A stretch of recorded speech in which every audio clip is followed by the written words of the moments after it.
Peace be with you, everyone. Welcome to the channel. My name is Trevor. Very grateful to have you here. And in today's video, I'm going to be sharing with you the 7 fragrances that I wore last week for my fragrance rotation, ending off the month of June. I believe the 24th all the way up through the 30th.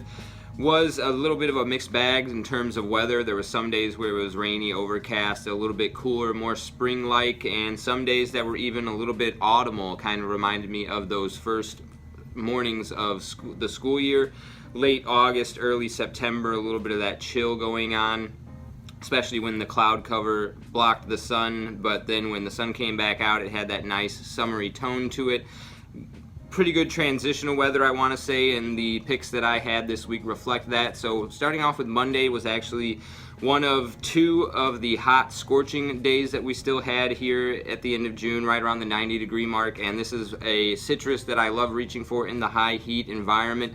Get about 4 to 5 hours with this one, which is pretty good for a freshie, and how zesty and sparkling this is. This is Bohemian Lime from Goldfield and Banks. Really beautiful lime-centric fragrance. Reminds me a lot of Eau Sauvage Cologne, the flanker from that line, with a focus on lime instead of lemon, but very much a sparkly, almost carbonated style, refreshing quality coming in from the citruses, musks, woods. Very unique take on the lime note. I think they use a specific type of lime, finger lime, which is extremely tart and mouth-watering. This is a really great, not quite green in an herbal or leafy, grassy kind of sense, but it definitely gives a green color tone. The juice somewhat reflects that, and like I said, just one of the best citrus fragrances for that high heat environment. Really enjoyed wearing this one, and this is a great brand for summer in general. I got these testers of this, Pacific Rock Moss, and Ingenious Ginger, which are all 3 fragrances I'd recommend from this brand for the summertime for under $100. You keep your eye out for that, but $120, that's basically modern designer prices for niche quality fragrances, and like I said, those 3 are perfect for the summer. Tuesday, we did have a little bit more of that mixed bag overcast style weather. I kind of wanted to reach for a blue fragrance at that time because it was somewhat of a ambiguous sort of room temperature environment outside, but instead of blue I opted for green, which is a tone of color that I like for the month of June. Went with Green Irish Tweed from Creed. Normally this is one of my top picks on my perfume tray for the month of March because of that Irish spring zesty, almost spearmint style quality going on with this one, but that ozonic violet leaf cucumber vibe gives it a nice watery appeal that plays well in the summertime, I think, and perfect for a signature. One of my top 10 overall in my entire collection. Definitely worth getting your nose on the original. There's not any of the clones that I know of that quite capture the essence that this one brings to the table of that refreshing, cold, cooling quality of the nature in a kind of foggy morning atmosphere, and this one just did really well covering all my bases for Tuesday. Wednesday, it was pretty moderate in terms of temperature. I want to say maybe the low 80s, so it was warm but not scorching, and so I wanted to reach for something a little bit refreshing, and this has been a favorite discovery of mine so far in 2024 this summer. This is H24 Herbe Vives. This is the newest flanker in the line, has a pear note as well as a cycool aroma chemical that reminds me a lot of mint, so you do get this earthy, minty, cooling, mentholic quality. The pear kind of comes together with that green, earthy sentiment to make almost a melon-style sweetness. Reminds me a lot of that green and white part of a watermelon, the rindy, less sweet aspects of it, as well as the cooling facets of that rindy flesh in the fruit. This does a really good job of carrying that scent profile with a nice dewy, watery, earthy, pond-like atmosphere that this one is known for. All of the H24 line have a little bit of that green, watery, dewy aspect going on. This one trades in some of the more metallic, steam, ironing, linen type accords that the other 2 had, and brings in that nice fruity quality that makes this really fun and refreshing for the summertime. So that was H24 Herbe Vives from Hermes. Definitely one of my favorites for the summer so far, and going to be a great price once it comes down a little bit. It's a new release, so it's hanging around the $90 mark, but usually these come down. I've seen the Eau de Toilette for under $50 for the 100 ml recently, so really great value from Hermes right there. Moving into Thursday, this was another day where the morning started off rather cool and a little bit overcast, and as the day went on, it just brightened up, and this is a perfect transitional fragrance for that. I think this is going to be great all the way from the beginning of spring up to the beginning of winter. This is another of my favorite discoveries of 2024. A really underrated fragrance from a well-known house. Surprised it doesn't get more talk. This is Paris Edimbourg from Chanel. This is a 125 ml bottle. You can get these for $150 straight from Chanel's website. Very woody, lumberjacky, sporty style fragrance. There's an element of class to it as well, kind of like a lumberjack in a tuxedo is kind of what this reminds me a little bit of.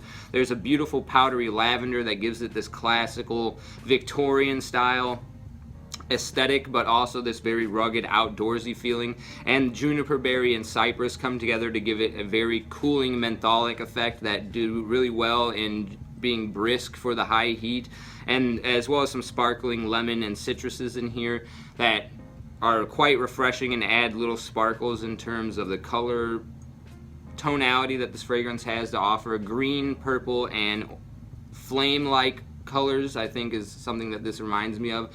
The cooling effect of it from the cypress and juniper berry also remind me of the effect that stone has in terms of cooling you off in the high heat. Just a very nice marble floor or a stone pathway that gives off a little bit of coolness. The earth has a coolness about it that allows you to refresh off maybe in the shade during the summertime. This one does a good job of just kind of reminding me of those facets of the earth while also maintaining a powdery, gentlemanly, almost barbershop style appeal. Really, really awesome stuff. Not the greatest longevity on that one. I get about 5 hours as well, but perfect for everyday sort of dumb reach, even though it's got this classy Chanel atmosphere about it. Moving into Friday. Friday I actually had the day off of work. I had scheduled off to take my son up to his doctor's appointment up north. It's about an hour-and-a-half drive, so was on the road for about 3 hours on Friday. Luckily had some time for this one to settle down on my skin because I felt like I oversprayed it a bit, and it is a bit potent, but it was something that I felt was office safe to take with me to the doctor's appointments and interact with my son's doctors and nurses and be mass appealing and inoffensive at the same time while appealing to a little bit of the summertime atmosphere. It was dark, cloudy, rainy that day, however. It was still pretty warm, around the low 80s, but a gloomy atmosphere, and this one does a really good job of having nice ambery tones to warm you up in that kind of dark atmosphere, while also some beautiful rose accords, some green facets, and a saltiness to it. So sweet and salty, inoffensive, office-style fragrance is none other than 40 Knots from Xerjoff. Not my favorite when I first got introduced to this fragrance. It's a little bit doughy of a texture, a little bit overwhelming in terms of that sweet, gummy facet, but over time, the dry facets about this fragrance have kind of made themselves a little bit more apparent to me through wearing experiences that really take away from the sweet, doughy qualities, and the salt really does a good job of balancing it out, in my opinion. And like I said, it's just mass appealing. I usually get compliments or positive attention from people when I wear this one. It's long-lasting, and that salty vibe makes it perfect for a summertime occasion, usually reserved for summer nights, but because it was dark during the daytime on Friday, I decided to rock that one, and came home and actually retired with another fragrance that's in the same vein. I probably mentioned that one later on in a underrated video, but somewhat kept with that salty, ambery, warm fragrance DNA for Friday. Saturday was the other scorching hot day. It was the mid-90s. We actually went out to a local carnival festival that was going on and met up with some of my family that was visiting from out of town, brought the kids out, tried to get my daughter on a few rides, but she was not exactly enthusiastic about being there. But this was the fragrance that I was rocking in that nice, fun environment in the high heat. This is Parfums de Marly's Greenley. Did a full review on this one recently, which was part of the reason why I was wearing it, just getting a last impression on it before dedicating a review. And overall, you can check out the review if you want more of a commentary on this one, but it's a really nice soapy, woody, green apple citrus fragrance. Very good at cooling off in the high heat, which is why I rocked this one and Bohemian Lime on those 2 days, because they have this really nice cooling effect with the citruses and the juicy qualities that they have. And this one's just very clean and easy to wear as well. I thought a perfect companion to my attire for that high heat festival going fun atmosphere. And then Sunday, just had a lazy Sunday sort of day, stayed at home, rested with the kids, and did a little bit of playing around on the porch out front and out back with my daughter. And got a little bit of some content shot over on Sunday as well, and this was the fragrance that I was wearing yesterday. Acqua di Pino Cologne from Pino Silvestre, a really beautiful, non-redundant to own take on the Acqua di Parma Colognes. This, I think, is almost like a eau de parfum to the eau de toilette or EDC Colognes.